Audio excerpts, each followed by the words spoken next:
So stress causes belly fat? As a survival mechanism, it will help you to store fat around your abdomen. So, again, in the cave, if you were potentially going to not find food for a month, then if you had extra fat around your abdomen, you could digest that and survive till you could find food. So with my clients in financial services, it got to a point where as soon as I walked into the room, they just lift their T-shirt up and say, now you know how I've been in the last month. And then I had a really, really funny incident when I was speaking at a bank, and the CEO's PA was there in the audience. And I was explaining that, leadership stress leaks down, that stress can lead to abdominal fat that you can't shift. And she shouted out, so he's the reason that I'm fat. But Steve, no one laughed. Really? Yeah. And that's when I knew that, okay, he obviously is really stressing everyone out. Oh gosh, no one laughed. No. Through fear or something, or just because they all just thought it was true? It wasn't funny. It was true. Jesus. Again, what I would see with people is that they would say, oh, I've put on a bit of weight around the middle, had to loosen the belt a bit.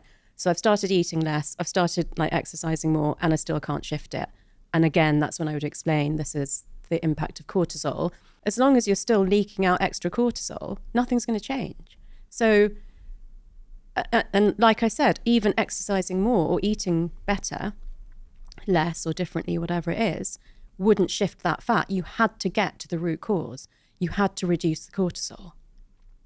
It also made me think about when you consider promoting someone in your organization, you have to be very careful that if you put a particularly stressed, cortisol leaking individual high in the organization, there's going to be a significant impact for everyone below them. Yeah. Is that accurate? Is that an accurate observation? Yeah, no, that's a really good way of putting it. I mean, I always think of that phrase, what got you here won't get you there, which is more about the fact that people get promoted because they're good at what they do, but they don't really get taught all the, best management and leadership skills. But that's a really pertinent point. If they're a person who is stressed, particularly who suppresses stress, which some of these, successful people do, then it would have an impact down the organisation. It begs the question then. So if someone's listening to this and they go, do you know what, I'm a leaky cortisol person, I'm highly stressed, and it's probably getting to people around me, what can I do about that? So first of all, if someone's saying that, half the battle is won. The problem is when people are not aware of that. But let's say you are. So let's say that I give you that list of signs and symptoms that you've got high levels of cortisol, which include things like sleep disruption, because cortisol is part of the 24-hour clock. Melatonin helps us to wake up. Melatonin helps us to fall asleep. Cortisol helps us to wake up. Maybe you've noticed the belly fat. Because of the really strong connection between the brain and the gut, any sort of reflux or indigestion symptoms are often signs that you've got high levels of cortisol too. And of course, things like irritability and mood changes. What I mostly would hear people say is that I can just about keep it together when I'm at work, but when I get home, if my kids are, annoying or my partner's asking for too much, I just snap. So that means you're one step away from snapping at work if somebody pushes you too far. So that's not good. Because cortisol is pro-inflammatory, it's very drying of the system as well. So you might notice that your skin's really dry or you've got skin problems. Your skin isn't just the physical border of your body, it's the psychological boundary of your body too. So often stress shows up in the skin. Then there are two main things that you can do. One is physical exercise, because you can literally sweat cortisol out of your body. So you can sweat excess cortisol out of your body by doing aerobic exercise. The other one is journaling, so writing out what's on your mind rather than just let it be in there and keep going round and round. Or if you've got a therapist or a trusted friend, speaking it out loud. So it's all about getting cortisol and or the negative thoughts that are associated with your stress out of your brain-body system. I've had a real revelation in my life over the last maybe 6 months about sleep. Again, it's why I said, I think before we started recording, that I don't have any meetings scheduled before 11 a.m. and I sleep with my eye mask on and I just wake up when I wake up. Yeah, me too. Oh, really? Yeah. I've never really met anybody that has that. It is a privilege, I have to acknowledge that not everyone can do because of work circumstances or whatever else. But The importance of sleep. You're a neuroscientist. Yeah. There's a lot of people who have dysfunctional sleep. We live in a world where I feel like it's increasingly difficult to have, great sleep. How important is that for the brain? And also, we were talking about stress there, but for containing our stress levels. It's so important. I can't stop going on about it. And I do understand that for some people, it's not a choice, that they just don't sleep well, or their sleep gets interrupted because they've got young kids, or they do shift work. So I'm not particularly talking about the people where there's a reason that you can't sleep in this way. I'm mostly directing this out. If you have a choice, this is the way that you need to sleep and this is why. If you don't have a choice, there are some things that you can do to mitigate it as well.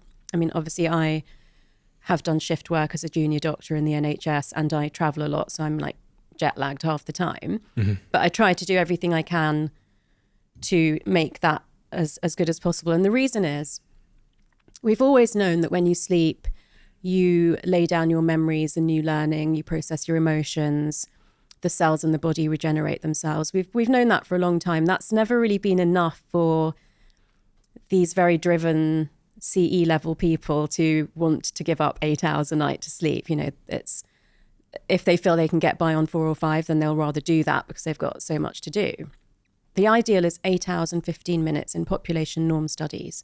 So that doesn't mean it's for everyone, but for most people, that's the ideal. Actually sleeping more than that can be depressogenic, so it can start to lower your mood. So you don't want to really be sleeping for 9+ hours, but you ideally need to be in bed for 9 hours to get that amount of sleep. And so there was some award-winning research around 2012 to 2014 when we were beginning to understand how important the cleaning of the brain is overnight. So this entirely new system that we didn't know existed, which is called the glymphatic system. It's like the lymphatic system in your body, but it's to do with glial cells. So it was named the glymphatic system. That system is a very active kind of waterway channel cleansing system of the brain. We used to think that the fluid around the brain, and there's ventricles, which are like lakes, and then there's just like trickling areas, that sort of passively dripped through the brain overnight. We did not expect to see like jets of fluid flushing out toxins from the brain. So the exact things that we see in the pathology of dementing diseases like Alzheimer's and Parkinson's, like tau proteins and amyloid plaques and neurofibrillary tangles. How do you say that in English? Those things are being flushed out of the brain very actively overnight. And that process takes 7 to 8 hours to complete the cleaning. That's why you need to be in bed for 8 to 9 hours. So it takes 7 or 8 hours of restorative sleep, or just being in bed? Just sleep. Not in bed. If you're in bed awake, you're not asleep. You have to be asleep. But you'll go through the different sleep cycles every 90 minutes.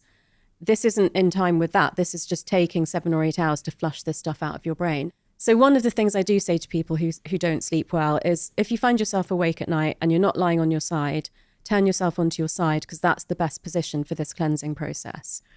I actually have a special pillow that makes me sleep on my side because I wasn't naturally a side sleeper. So it doesn't matter if it's the left or the right, but that is a better position in terms of the veins in your neck than sleeping on your back or your front. So that's one thing you can do. Oh, you woke up, your sleep was disturbed, at least turn yourself onto your side. If you love the Diary of a CEO brand and you watch this channel, please do me a huge favor. Become part of the 15% of the viewers on this channel that have hit the subscribe button. It helps us tremendously, and the bigger the channel gets, the bigger the guests.